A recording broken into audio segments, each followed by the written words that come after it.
Hey guys, Jason Samkovic here, Traditional Bow Hunting Wilderness Podcast. I'm going to take you along with me on this hunt, going into a spot I've never been at before. Found this on a map this morning. I've already got 2 does down. I filled both of my extra doe tags have been filled. So now I'm basically hunting horns. It's October 15th. I got a week left, a week and a half. I leave on the 28th for Missouri. So I got a couple days, probably 3-4 days I'm going to be able to hunt before I leave for that. So I'm trying to focus on horns a little bit. And what we're going to do is head out to this, it's kind of like an island out here. It's a peninsula. Basically, if you look where that tall dead tree is out there, okay, that strip of trees, those high oaks out there, that's a point that jets out into a marsh back there, into a swamp. And wind's coming this way like this. I'm expecting them to be bedded on the backside and head out here. So what I did is I came out here. I was checking along here. Now this is an old motorcycle 2-track through here, and you can see, look at the deer tracks on here. Look at this coming out of here, where they're coming right up through here. They're going up the feed up in here. Heading right through here. Now there's a DNR planted rye field about 400 yards into there.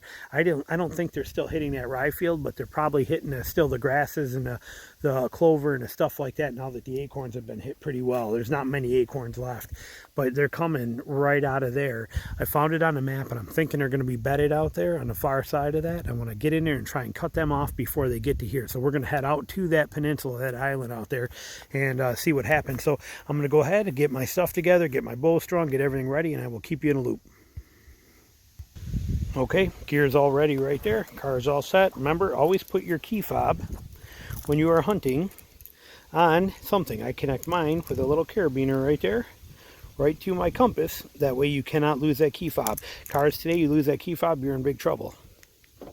So there we go. We are set. We are ready. I'm going to load up my gear. We're going to head wide out there and see what we find. I should have worn my rubber boots.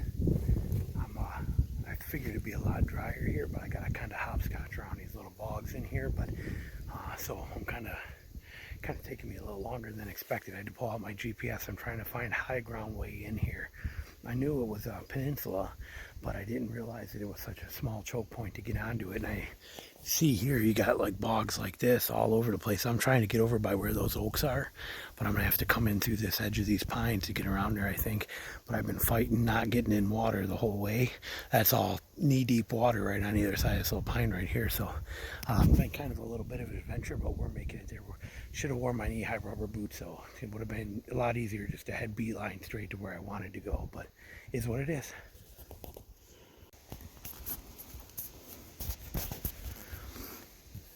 Okay, we made it we are on a peninsula. We're about a third of the way into it, and there are 2 points.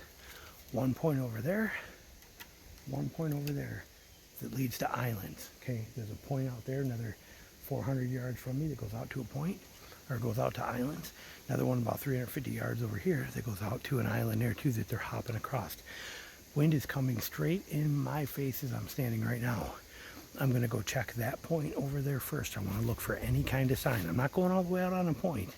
I'm going right along it. I want to see what kind of trails and kind of sign are coming out of that point, crossing over from that island. If it's good, I'm going to stay and hunt it. If it's not good, I'm going to go over and then check that one and set up on that one. So that's the game plan. I don't know, like I said, never been here before. If you are in my bow hunting whitetails online course, you're going to see this. I'm going to show you aerial photo of it. I'm going to explain how I came in, what's going on, what I'm expecting a deer to do.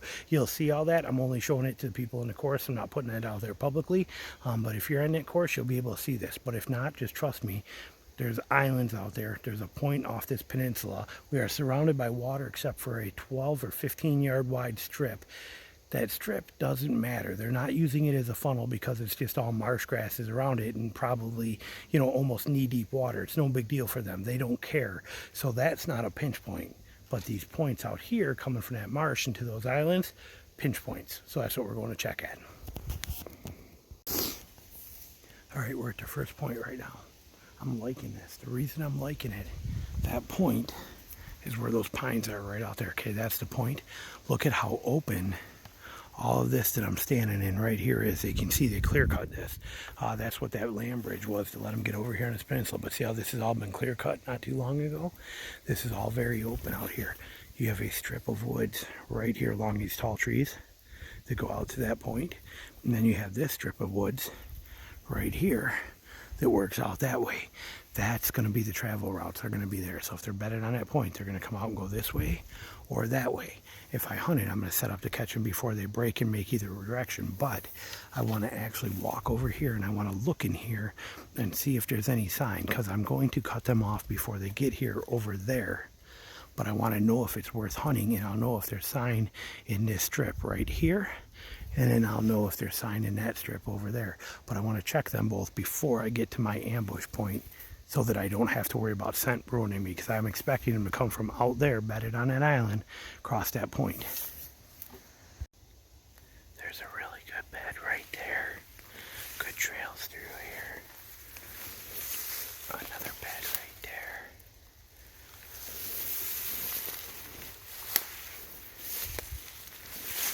And you can see the trails coming through. You can see the trails coming through here. Right through here like this. That's that island out there. The point I want is right there. We're going to come out of here and take a look in from a different angle, but we know there's bedding here, and we know they're traveling through here. Okay, point one is phenomenal. Okay, it's right here behind me.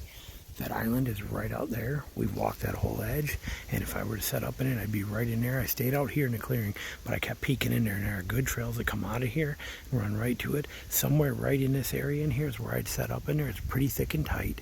I don't know exactly where I'd go, but the trails run on this side of that log, and they come out before it over there, and then over there. So somewhere over there, maybe this bigger, that one oak you can see barely right there. Maybe I'd go into that one right there and see what I can find. But problem is, not only is it a really good spot, and with this huge clear cut out here making it a perfect funnel for both directions, the downside is that my curiosity's got the best of me, and so I'm not hunting it. Yeah, it's good. Yes, I just pretty much scented it up and ruined it and won't be able to hunt here for a couple of weeks, but you know, I could come back, but it's probably only about 400, 350 yards to that other point, and it's only like 2:30 in the afternoon. I'm going to go check that other one. I'm curious, and whichever one's the best, I'm going to hunt it. This one, when I walked it, I was careful not to screw it up. So I have not screwed this up. It was very light duty, peeking in and looking over and analyzing stuff, and I think we're good. But we're gonna go look at that other one. I just can't not go look at it. So I'm gonna go take a peek at that, see what that looks like, and then make my decision. All right, as I'm walking over to that other point, notice I am staying out here in this open clear cut. I am not, I repeat, I am not walking that transition line. That point was back there. We're taking this all the way across the other point. I'm not walking in that transition line. I know what's there. I know there's deer trails in there. I know there's deer coming through there. I'm not going to go in there and screw that up. I don't want to do that. I want to stay out here where nobody's at. Oh, look at there. I could be wrong, but that might be a ladder stand right there. I'm trying to zoom. I can't tell on the phone, but I don't know, but that might be a ladder stand. And that tree right, where's my finger, right there, that could be a ladder stand. Not that I care, because most of the ladder stands out here are gun hunters, and there's you know, there's tons of them out here. Any transition line you go to, there's going to be ladder stands. People set them and hunt them all the time, especially in November when it's frozen and it's real easy to get back here. So I'm not concerned even a little bit about that, but it might be a ladder stand. But I'm walking my way to that other point out here, not on that transition line, because there's no points or any reason for them to be on the other side of that, but that is a major route of travel this way, so I'm not going in there. Yep, that is definitely a ladder stand right there. Not that he has a clue about how to hunt anything, but you can see it right there. But again, he's, oops, hang on, what do I do here? But he is, where'd I go? Right there. But he is shooting into this. That's what he's actually trying to shoot. So he's a gun hunter, for sure. Doesn't bother me, not even one little bit, that he's there. I'm not even remotely concerned. And we're going to keep right on going. Okay, there's the other island right out there. This is the trans line running through here. Notice I'm right on the edge of it. I just broke into here. I'm not going over there, but I can look from here. I could even use binoculars if I wanted to verify stuff, but I'm able to see here. I'm going to watch. I'm going to stay on this high edge and look at this trans line as I start getting closer to that point and see what we find in here for trails, for tracks, for rubs, for anything I see in here that grabs my attention. Okay, getting closer to that island right there. Here's kind of getting to the point. Oh, look, another ladder stand right there. Again, I don't care. It's public land. There's people everywhere, and the odds of that being a bow hunter, super slim. Most likely, it's a gun hunter. See the shooting rail on it, or it could be a crossbow guy. But I'm not worried. The odds of him being here on a Tuesday evening and coming in here don't bother me even remotely. And if he's there, and I'm planning on hunting the point that gets to there, anything I send by him will be because I let it go to him, or it'll be coming by him with a big red hole in the side of it.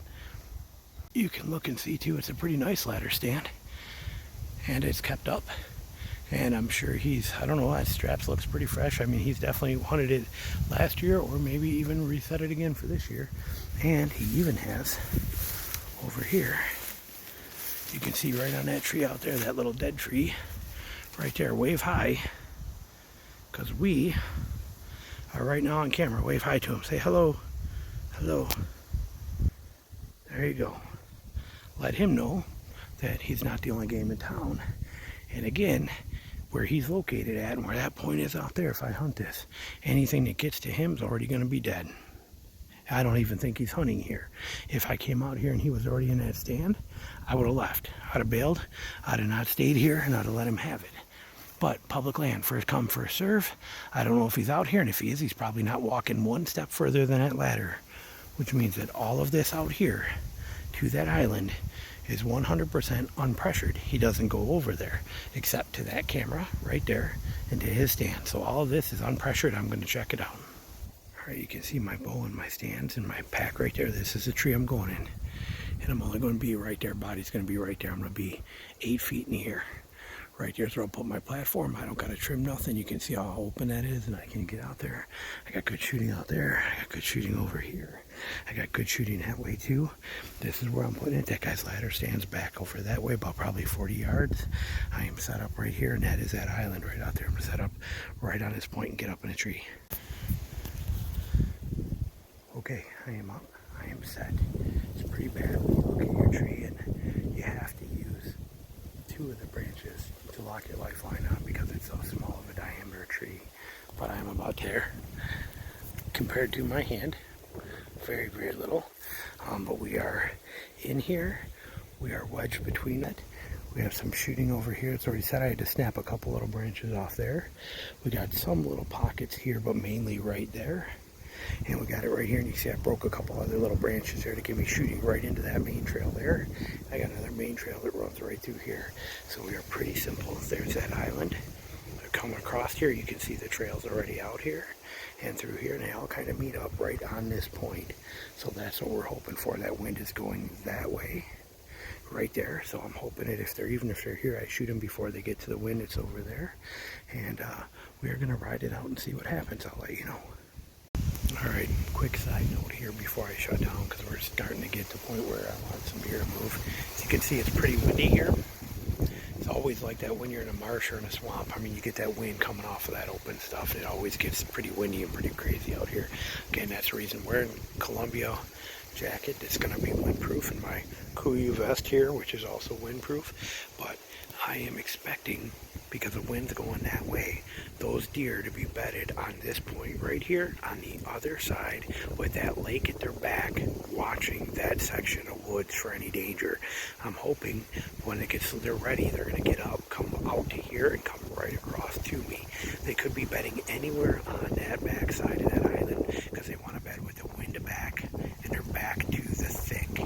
That's how they bed. So that's where I'm expecting the bucks to be bedded. I'm not shooting does. Not shooting a doe tonight. I'm out here looking for horns. That's why I'm in the spot where I have literally 6 yards of shooting here and 6 yards of shooting here, and that is my whole world. And a whopping 5 yards of shooting here. That's all I have. I am looking specifically for a set of horns today, and I'm hunting them where they're going to be and how I'm going to get them to move early. So that's the game plan, but that's what I'm expecting them to do, and that's why we're out here. Now, why we picked this point, why I chose to sit on this point rather than go back to that other point that I found, which that other point is right there. That's the other point. There's the other island. That's where I wanted to be at, was on that point right over there. The reason we didn't go, actually that's the island that you see there. The point is there. That is the island. That little small part, that is the island. The point is over here. That one looked really good too. But when I looked on the map, again, if you're in my course, you'll see this on it, when I show you this stuff on a map. The thing I liked was there's a lake right here, okay? You can see it wraps around that island right back there. That's all water back there. That's a lake. But because that lake comes so close to here, this point is where they got to be. If you look between the trees, you can see that that lake even extends right there. That's deep water. They're not going to want to go through that. They're going to want to go through right here, which is why I chose this one. It is a tighter funnel than we were finding on that other point over there. Now, I will say, I'm trying to talk loud, but not too loud here so you can hear me. I will say, if I was out of state and I was going to hunt this, because I would have only been there for 5 days or a week, unlike here at my house where I can come back in a month and hunt that other point if I want to, I would have hunted whichever one I came into first, hunted that regardless, or just bailed. But if it was good, I would have hunted it, and then the next day I could have hunted the other point. Okay, but knowing that I can come back in here after I get back from Missouri and hunt that other one, if this one's not good, I chose to pick whichever one was better and go to that first. But again, if you're doing out-of-state hunts or you only got a certain amount of time to hunt, don't burn both stands in one shot like I just did. I did it on purpose because I was curious and because I wanted to.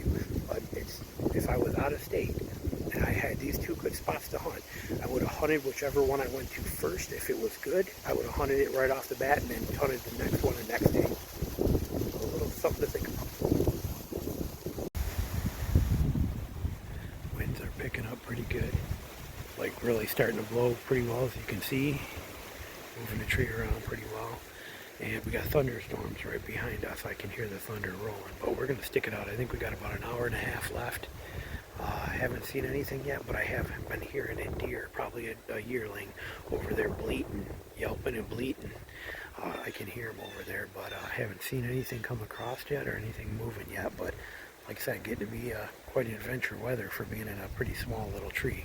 I hope when those storms move through, that wind doesn't get too super crazy and start knocking me around and making me wonder about being up here. But always an adventure. We'll see what the rest of the day brings here. We're going to sit it out till dark. Alright, it just stopped raining here. The first wave went through. We got thunderstorms happening, and just got done raining pretty hardcore. Still haven't seen nothing yet. We got about 30-35 minutes left of daylight. That sky kind of darkened it up a little bit with those rain clouds. You can still see it raining over there.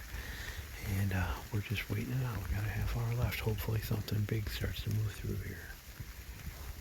We are back in the truck, and or car, I should say. And did not see any deer. Did not see any deer out there at all. Thunderstorms kept coming, pounding through pretty good. I got soaked pretty bad and pretty miserable as far as the night goes out there. But yeah, like I said, I didn't see something. But that's the way this stuff goes sometimes. When you're hunting a specific deer, you're hunting mainly big bucks. Hang on, grab my bow. There we go. But when you're hunting bucks like that specifically, now when I'm hunting deer, I don't hunt places like this. But this one, I was looking for something with a pretty big, decent rack. I figured they'd be using that bedding point out there, and it was a one-directional kind of thing, and that's the way it goes sometimes. You know, that's the way it works. So, did not see any deer? Did I learn some stuff? Yes. Maybe that other point might have been better. Maybe the wind was wrong for where they were bedded. Maybe somebody else moved them out. That was a total of 3 ladder stands and a portable stand that I saw in there. I didn't see the portable one until I was coming out, and I saw his lifeline was all lit up, one of those reflective lifelines. So I saw that. Again, I don't know if they're bow hunting. They were all set up to shoot in very open stuff. Which made no sense to me where they were at. I don't expect there to be any deer there, so I'm not quite sure how they were working that out or what they were doing, but could be that kind of pressure, maybe what screwed it up. I have no idea. But point being, great night in the woods, learned a lot, got to enjoy a nice night out there, but did not see any deer. So that's kind of the life of a traditional bow hunter, or a mobile tree stand bow hunter, I should say.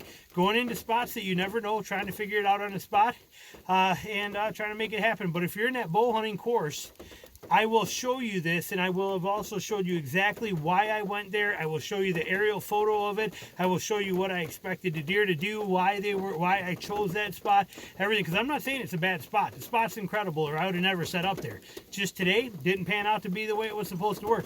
Could have been the thunderstorms, could have been the high winds, could have been a whole variety of things. Does that mean I'll never come back to it? No, I probably will come back to it. It's a great spot, but I'm not going to do it for a few weeks anyway. But if I wanted to, I probably could come back even tomorrow, because we got all this rain coming in all night long. It's going to wash all my sun out of there and out of that first point I was in. So it's almost like a freebie day to go do whatever I wanted to try. So thanks for watching. Talk to you soon. Bye.